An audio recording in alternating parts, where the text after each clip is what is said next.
Here's one last excerpt from Perfect Victims by Mohammed El-Kurd. I didn't even take us past chapter 3 of the book, so please go read it. For now, here's a comparison between how Palestinian resistance and Ukrainian resistance have been discussed in the media.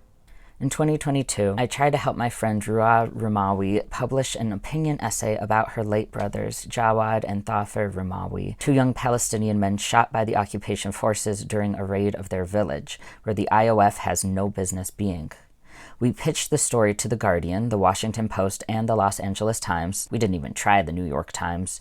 All publications refused or ignored the article. When we talked to a media expert about this, his opinion was that Ruha's article was not getting published because her brothers threw stones at the Israeli army, because they spent their last moments honorably defending their community against colonial violence. Resistance, in their case, meant something profane, disgraceful.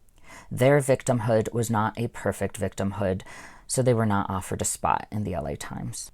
Yet, in the same month, the LA Times ran a headline that read, "Kiev citizens take up arms to fight Russian attack on Ukraine." The New York Times interviewed a psychologist who advised that anger and hate in the context of occupation is a normal reaction and important to validate, stating that such hate should be channeled into something useful, like making incendiary bombs. On the pages of the New York Times, the Ukrainian fighters strike stealthily in environs they know intimately, using car bombs, booby traps, and targeted killings with pistols, while Hamas fighters are storing their weapons in miles of tunnels and in houses, mosques, sofas. On the pages of the Times, both people are blending into the local population, blurring the boundary between civilians and combatants. The paper says, "These practices mean that Hamas is responsible for many civilian deaths, according to international law." But it gloats that the Amnesty International report accusing the Ukrainian military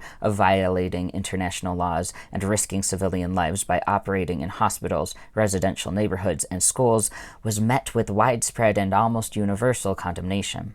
Resistance, in the Western mind, is a mutating concept. While the Ukrainian resistance is glorified for its guerrilla warfare tactics, Palestinian resistance, termed terrorism, is puzzling, perverted, and pathological. Mainstream media's insistence on these framings is not due to any fundamental differences in the ways both peoples exercise violence. Rather, the tonal shift is simply in service of the West's strategic interests. While the Israeli settler colonial regime is the United States' most important ally in the Middle East and practically an offshoot of Europe, created to protect Western imperialism, Russia represents an existential threat to the West.